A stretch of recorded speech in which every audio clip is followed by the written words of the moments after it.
नमस्कार।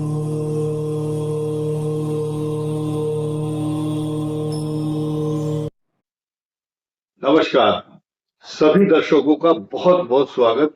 आज हम चर्चा कर रहे हैं मीन राशि की। आपने देखा होगा यहाँ पर मीन राशि और मीन लग्न दोनों लिखे हुए हैं।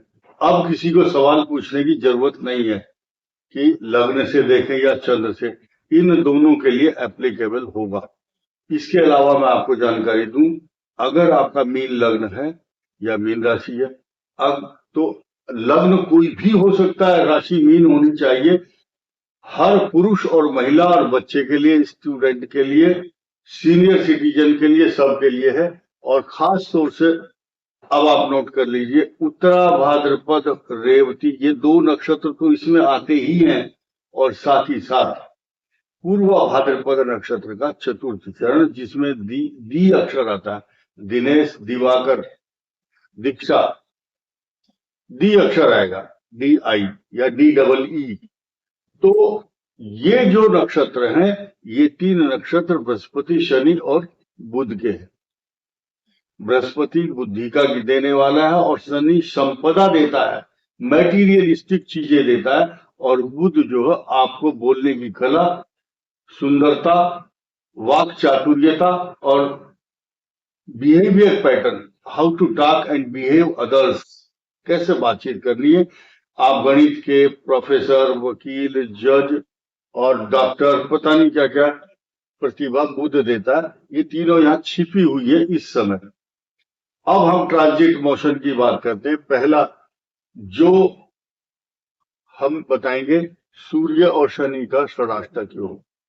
ये यहाँ सूर्य है और यहाँ पर शनि है। 6th और 8th पोजीशन बनी हुई है दोनों की। शास्त्रों के अनुसार ये अच्छी नहीं होती कभी भी। तो ये ड्यूरेशन 16 अगस्त से 17 सितंबर के बीच है। आप ध्यान देना, 16 अगस्त की रात को 3:58 जब होंगे 12 बजे के बाद, तो 17 सितंबर तक ये पोजीशन 1 महीने तक रहेगी। ये स्थिति शनि के साथ षडाष्टक योग बनाएगी। लेकिन प्लस पॉइंट ये है कि सूर्य को कोई नुकसान नहीं है यहाँ पर, क्योंकि सूर्य छठे स्थान पर है। त्रिकटे एकादशी रवि सर्वारिष्ट निवारणम। और या सूर्य 3 नक्षत्रों से ट्रांजिट करेंगे 30 डेज के अंदर अंदर। पहला होगा मघा, दूसरा पूर्व फाल्गुनी, उत्तरा फाल्गुनी। अब दूसरी बात देखिए, मघा से टकराव नहीं है, बल्कि मघा सिंह राशि के अंदर अंतर्निहित है और केतु का नक्षत्र है। वो केतु साथ में होंगे। ये अजीबोगरीब स्थिति कई साल बाद बन रही है और अगले साल बनेगी, फिर बनेगी, क्योंकि ये पोजीशन 1.5 साल तक राहु केतु के कारण बनती है। और 1.5 साल के अंदर ये है कि 2 बार आ सकती है ये पोजीशन। ये षडाष्टक योग है। अब हम इंडिविजुअल मीन राशि की बात करेंगे। चंद्र और शनि का विष योग बना हुआ है। विष मैंने जहर, पॉइजन, यानी कि जो चंद्रमा मन सो जाता है, चंद्रमा मन है, और शनि जो है विषैला बना देता है इसके मन को। किसके? मीन राशि के। बिना बात की कलह, अशांति, तनाव। और जो अगर आप अधिकारी हैं तो आपके जो सबॉर्डिनेट है वो बात सुन नहीं रहे। आप पिंजरे के अंदर बैठे हुए तोते के समान है।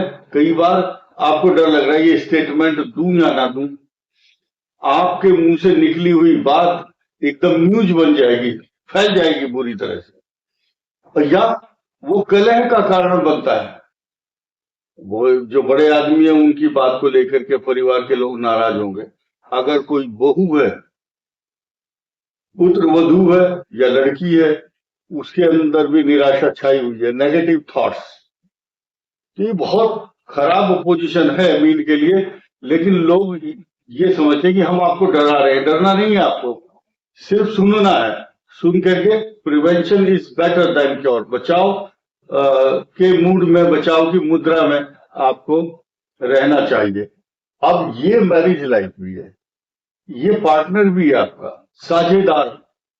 आपके साथ जो कोई पार्टनर है अगर बिजनेस में, उसका स्थान भी है। वो अच्छे विचार नहीं रख रहे हैं और उनके साथ छोटी मोटी बिना बात की तनाव टेंशन हो रही है। आप मुंह से बोले उनको बुरा लगेगा, एकदम क्लैश टकराव होगा। इसीलिए ये मीन राशि और मीन लगन का सम सप्तक योग जो बना है ये बेहद खास है 13 सितंबर तक। लेकिन कुछ लोगों को ये बात पसंद नहीं आ रही कि 13 सितंबर तो चलो बता दिया, उसके बाद हम क्या करेंगे?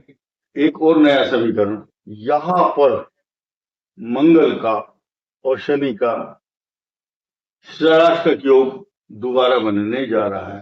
पहले था सिंह के साथ, अब होगा तुला के साथ। मीन का जो कॉम्बिनेशन है 13 सितंबर के बाद जब यहां आएंगे, ये भी बेहद खराब पोजीशन होती है। कभी कभी चक्कर आना, अपमान का भय और इनसिक्योरिटी तथा कई बार गलती तो और कोई करेगा और दोषारोपण इनके ऊपर होगा। इसलिए आपको बहुत सतर्क और सचेत, नीट एंड क्लीन अपनी छवि को बहुत सोच समझ करके चलना चाहिए। आप अगर भूल चूक वश या भूल से, गलती से, बाय मिस्टेक कोई काम कर रहे हैं, आपका कैमरे में कैद हो गया, चाहे सीसीटीवी में, या कुछ लोग षड्यंत्रकारी आपका फोटो खींच रहे हैं।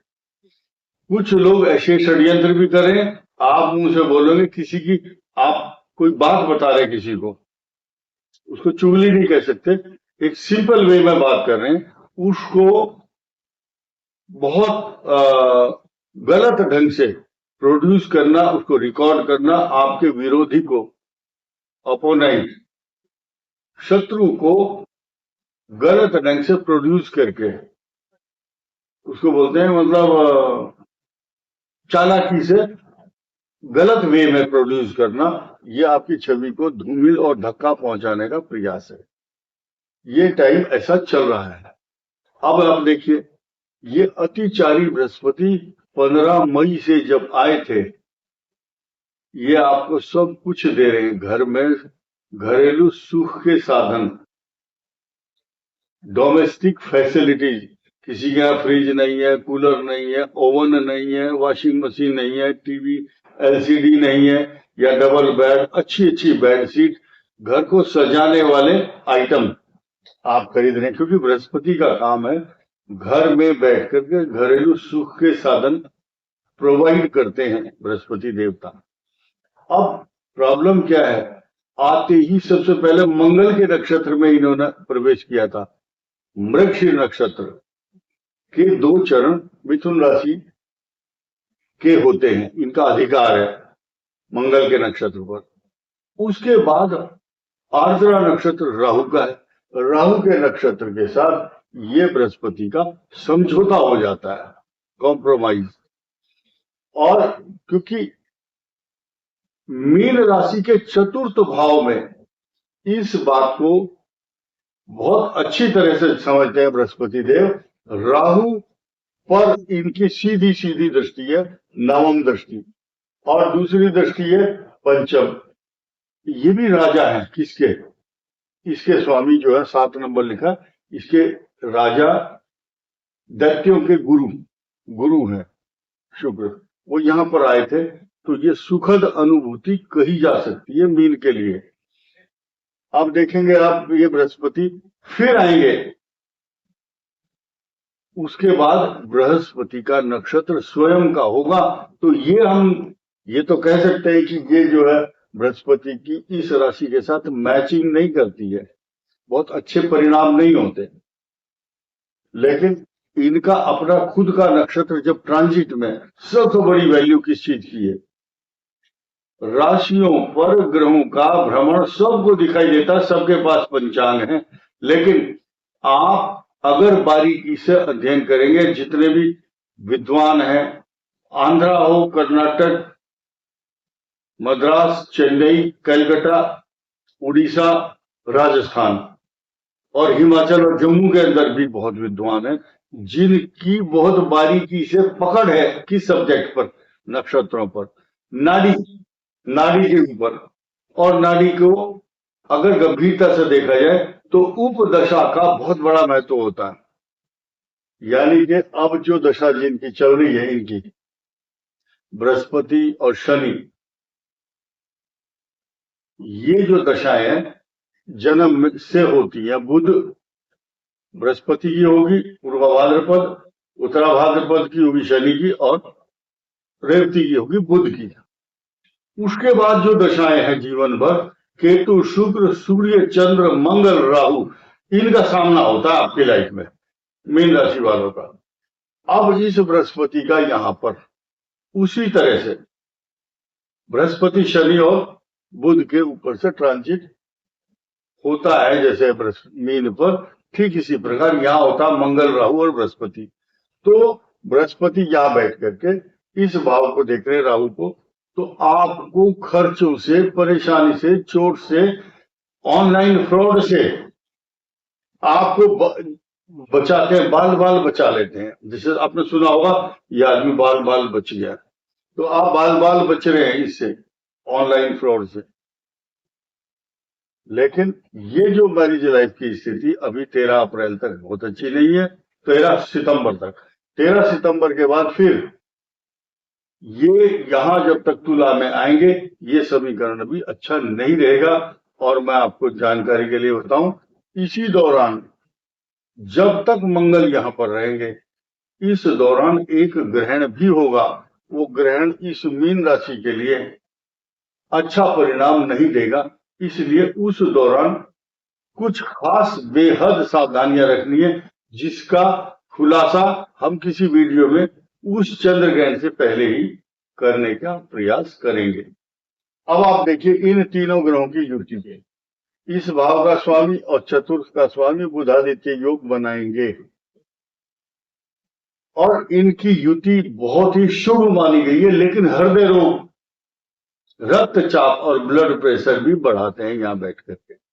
लेकिन अब लास्ट में उपाय क्या है, 2.25 मीटर ब्राउन कलर का वस्त्र दान करना चाहिए। जूता, कंबल, छाता, जूता, चप्पल, छाता या किसी वूलन का वस्त्र आपको सर्दियों में किसी गरीब को दान करें, या पहले ही आप कर सकते हैं। राहु का जो 18,000 मंत्र का जाप है वो भी करना चाहिए, क्योंकि राहु पीड़ादायक हो रहा है। साथ ही साथ 1 किलो सरसों का तेल और साबुत उड़द शनि की 7.5 के दौरान अपना मुख देख करके उस तेल में, इसको बोलते हैं छायादान, उसको तेल को छाया अपनी डाल करके मुख की, फिर उसको बोतल में भर के या किसी भी तरीके से आप दान कर सकते हैं। मंदिर में आसपास कुछ अच्छे विद्वान होंगे, या शनि का दान लेने वाले, उस दिन बहुत सारे लोग सड़कों पर तेल और शनि का दान लेने के लिए आते रहते हैं। इस वीडियो में इतना ही। धन्यवाद, नमस्कार।